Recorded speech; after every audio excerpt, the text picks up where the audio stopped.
I would call them anti-trans. You might say there's a little bit more nuance there, right? So 85 bills in 2020 across the country. In 2022, that number went up to 174. In 2024, so far, we have had 669 bills legislating the lives of transgender people, right? This is a movement that is coming from the right wing, and the left wing has to respond to protect the rights of the 1% of people that are being targeted, right? Okay. That's what's happening. It's not that the left is saying we need kids to change their gender willy-nilly. It's that people on the right are saying kids can't have basic access to asking their teacher to use a preferred pronoun, right? But why is it okay for children to get these life-altering surgeries? I think that's the basic question of not just the right wing, but just the moderate. So when you in the say middle okay, people. let's unpack that. What do you mean Yeah. it's okay to get these life-altering? Why is it okay that any doctor in America, not just the world, we're talking about America, right? Why is it okay for any doctor to perform these gender people call it gender affirming care, gender affirming care. Let's just call it that. Why is it okay for these life-altering surgeries, whether it's the surgery or procedures, whether it's the surgeries, whether it's the hormones? Why is that okay to be done for children when they are not able to give consent? So let's be clear about what's happening, right? So But no, that's my question. It's like, because there are children that are going through hormone therapy and getting these surgeries. So why is that okay? Baked into that question is a claim, right? That this is happening. It right? is. Well, let's be clear. So from 2013 to 2020, there were 209 gender-affirming mastectomies, meaning removal of the breast. 209. Right. That's about 30 a year, right? Under the age of 18, right? Some of those happened. There were about 10 at age 12 and 13. And I would agree with you. That's too young, right? That's not okay. But most of them occurred after the age of 15 with parental consent, right? And with the informed consent of the minor. Now, we can talk about, are minors capable of consenting? I want to compare that to what the surgeries that we're doing just generally, right? So in 2019, there was a Harvard study that found, so remember the number 209 in a 7-year span for transgender kids. In 2019 alone, 1 year, there were 146 breast reductions on cisgender males, biological boys. Got about 4 or 5 times more mastectomies or breast reductions than trans kids, right? So if you have a problem with these surgeries, you have to have a problem across the board, right? It has to be. So why were those surgeries being conducted? For health reasons, for cosmetic reasons. So, okay, so health reasons obviously is on a higher pedestal than cosmetic reasons. Right. Right. But a child, and it's also a matter of where is the child getting, of any age, where is the child getting the idea? Because it's one thing if it's organic. Now, granted, if it's organic in their brain that from the age 12 to 22 that, hey, I'm not the gender I'm born in, then get the shit at 22, whatever. But it's a matter of where is the input coming into the kid or the information coming into the kid where it's like, hey, I might be transgender. Where is that idea coming from? Is it social? Is it institutional? Where is that coming from? But that still comes back to my original question of why are children being, whether it's 219 or 219,000, why are children being allowed to get put on these life-altering, let's just call them procedures, I want to include the hormone therapies as well. Right. Yeah. Why is that okay for children? Because it's one thing if they're a consenting adult, but children cannot consent. Even to join the military, you have to be 17 with parental consent, but 17 at least. And I don't agree with 17-year-olds joining the military in general. Yeah. But, which is ironic because I tried to join the military at 17, but I was also a fucking dumbass. And that's the whole point, right? So why is it that at any age where you cannot give consent to get a tattoo, I know there's different, like there's batshit states like Alabama that have a fucking age of consent for sexual intercourse at 14. Yeah, that's fucking bullshit. I don't think anyone in their right mind agrees with that. But at the same time, it's like, if you're below the age of 18, why are you allowed, like, why is it okay for you to be given these procedures or allowed to have these procedures regardless of parental consent or not, when in reality, if a transgender kid does not because and I'll be completely honest with you, I don't believe in the term transgender kid. Like, because again, I was going to ask that, because again, it's a kid, right? So let's let me finish my point. Yeah. My point is though, is that these kids are like, if a transgender kid does not get a life altering procedure, they are not going to die. That's not a thing. They are not something in their body is not going to go wrong and they die. Whereas when you brought up the mastectomies, it's a very low percentage of men, but men can still get breast cancer, right? So it's like, okay, are they getting mastectomies for breast cancer chances reduction? Are they getting that's the health issue stuff, right? So I guess I misspoke. I think all of those 140, I think they controlled for breast cancer. They excluded medical procedures. So 140 breast reductions as gender affirming surgery to make them feel more like boys. Okay, but why are you? Why is it okay? I want to answer this question. Yeah. Right. So, and I hate to do this. I'm going to answer it. I'm going to build up to it. Right. Oh, yeah, go ahead. That's how my brain works too. Yeah. So I guess do you acknowledge that ability to consent exists on a spectrum? No. Meaning that. Okay, so do you think that when you turn 18, a switch flips and you're all good to go? No, of course not. Okay, so at 17 you can make some decisions. But you at have 16 you can make. But at the end of the day, there's law, and we have to have some. And I think it's important to remind the audience that's listening, because you did start from a point of basic morality doesn't exist.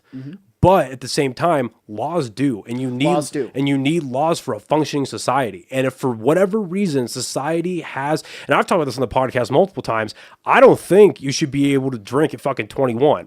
I think that age should get knocked up a little bit. Okay, let's not get distracted. But you get my point though, right? Yes. Yeah, So I'm extrapolating out of this to say that laws have to form a society. And if these are the laws that we're agreeing to, that at 18, that is when you are allowed to have free form and complete and total control over your life. If that's what we've agreed on, then fine. But that's different for different things, right? Right, but that doesn't. But So if you're 21 is an age of consent for drinking. But if right? you're 18 is an age of consent. right, but if for you're voting. okay, if we can argue that 18-year-olds are objectively not the smartest people on the planet, why would it be okay then for a 15-year-old to decide of their own volition to have these life-altering things when they've only been around for 15 years? Well, They have no forward let's perception. be clear. This is what you've described almost never happens, right? It's not a 15-year-old making the decision on their own, right? It's a 15-year-old making a decision with their parents or with their guardians, with their doctor, with their therapist, with their psychologist, right? With a surgeon if it gets to that point, right? With a hormone therapist, right? It's not a 15-year-old waking up one day and going to the doctor and saying, cut off my willy. But it's also possible that those doctors are not well equipped to do their job. And when you also find out that What do you mean by that? What do you mean by that? That's a real. I want to. Just in the same way that. Okay, so here's a great example. I had a huge gas leak in this house a couple weeks ago, right? And there was a gas leak in the oven. A lot. Yeah, it's funny. There's a gas leak in the oven. There's a gas leak in the water heater, and then there's a gas leak, a small one in the dryer, right? The first guy came through, said he did everything right. We have a certified dude come in. That's someone sent from the landlord. Certified dude comes in from the state, audits everything, inspects everything, goes, hey, no, he fucked this up. There is still gas leaks. So take that example, extrapolate that out to doctors. Not every doctor is great at their job. What if this doctor is allowing, whether it's a therapist, whether it's a psychologist, I know there's a difference between the two, right? So if there's like a therapist, psychologist, an actual nurse practitioner, or a family pediatrician that is allowing, because again, we're human, that are allowing their political leanings to overtake their medical thinking the way it should, that the overtaking their medical thinking in the way that it shouldn't be. They're like, you know what? I have sympathy towards this child who's claiming that they're a transgender. I'm going to sign off on their surgery. Like, you're saying that's happening every step of the way. No, I'm saying that the therapist is doing that. The psychologist is doing that. The psychotherapist. I'm saying that I'm saying the possibility isn't zero. Yes, and I think that's fair. So here's my. So the short answer to your question: why do we allow this to happen? Because it's effective and it leads to better outcomes, right? And that's just what the research shows. So then why is there such a high suicide rate in transgenders? Post surgery at that, post hormone therapy. Yeah. So the common wisdom is it has to do with the way society treats trans people. Or is it these fucking hormones going into their body that's not playing well with their basic biology? Because again, so for instance, so if if that were the case, we would need to see some evidence for that, right? That's not The a claim. suicide rate. That's Are we going to not say evidence, right? Are we Those going are to two okay? different Okay. stats. So what is more likely? Right, we're all critical thinkers in this room. What is more likely? Is it more likely that society as a whole are bullying these kids into suicide, or is it these foreign objects put into their body that's fighting against their basic biology and therefore fucking with the way the brain works? I think it's the second one. But the research doesn't support that, right? The research doesn't support that hormone treatment makes people more suicidal, right? In fact, just the opposite. It shows In testosterone only. In that I'd have to see. In testosterone only. I don't know that to be because true, testosterone, as it works in the body, as not only just from the studies that I've read, but also just me being someone that's been on tests before, testosterone makes you feel fucking amazing. It is the shit. Yeah. It is a god compound if you get the right stuff, not the dirty shit from Mexico. But if you just get the right medical stuff, it's a fucking god compound. So no shit when you give it to young girls and they're like, "Oh shit, that's really I feel more alert, I feel more great, whatever." But then as they start growing up, I wouldn't say it's societal bullying. It's them looking around and being like, fuck, I made this decision at a young age. I'm not even going to say as a minor, but even just as a young age, I made this decision to have a mastectomy. I decided to do I know the vaginoplasty is what men get, but I forget what the actual term is to have phalloplasty. That one, thank you. They get a phalloplasty. Like, well, man, I don't know if I feel this way anymore. I should have developed like the mass populace of women do. And again, it goes back to my base argument of children should not be allowed to have these life-altering things when they can't make other life-altering decisions in any other facet of their life. And it's showing that it does damage to them in the long term. You have rare outliers like Ellen Page that now became Elliot Page. You have that. And that's great. Fucking live your life. What do you mean rare outliers? Like you don't think that's typical? No, based on the suicide rate alone. So, okay, you keep referencing the suicide rate, right? But you're not making any analysis on that, right? I just did.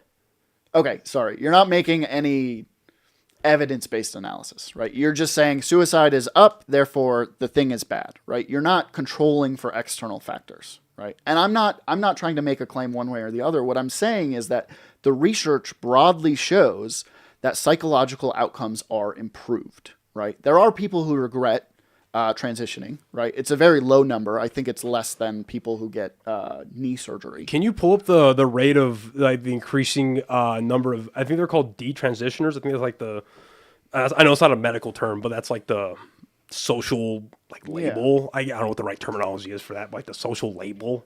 So before, according to nature.com, and I was just reading the article that's cited here, in individuals that transition from male to female, there's a significant alteration, predominantly in male to females, particularly in the hippocampus region involved in neurogenesis and neuronal plasticity. Blah, blah, blah, big words I can't pronounce, but essentially that it changes the volume overall in the size of the hippocampus. Now, the hippocampus, it's change your brain for sure, especially with inside of the body, for males who are transitioning to females, plays a huge role in, one, how we develop. Mm-hmm. And so in a young brain that's especially trying to develop, that plays a massive significance overall, which can prove necessarily both points that you guys are making. One, that it comes to better outcomes as far as memory and just mood disorders, but also with the mood changes on the other side. Oh, thank you. The most obvious point. Low testosterone leads to suicidal ideation. I'm a use case of that. Duh. Low testosterone leads to suicide ideation. There are studies on that. Extremely low. Is that true for women who never take testosterone? Yes. Okay, so women are just more likely to. So that's almost statistically true. That almost goes against your case, which is that if you transition to a gender that's more likely to commit suicide, you're more likely to commit suicide. Well, and that's what I was saying earlier, right? Was that women who get, or young girls who, for this case, right, get put on testosterone, they feel great at first. But then when you were saying about the societal like bullying, I guess, going on to them and leading to suicide, I wouldn't say it's that. It's when these girls grow up to be women and they're like, hey, I'm not developing properly, and that's leading. It's just they aren't developing as most other women do because of a decision they made early on, and they feel regret about it. They feel deep shame about it, or they feel deep. Very rarely, right? This is very rare. Well, we're talking about these surgeries that happen rarely anyway. So all right. So we're talking about like 1% of people might have an elevated risk of and suicide. It's leading to a 70+% suicide rate. Whoa, 70. Yeah, wasn't it something close to like 70 or 72? I think it's 70% have considered suicide, right? Yeah, find the actual numbers. Which I would guess that 70% of the people in this room have considered suicide, right? Okay, right, but it's right? like, no, we're talking. No, I'm hinging this on suicides that have happened. I think that's closer to like 14%. Okay, why are you bringing that up? So,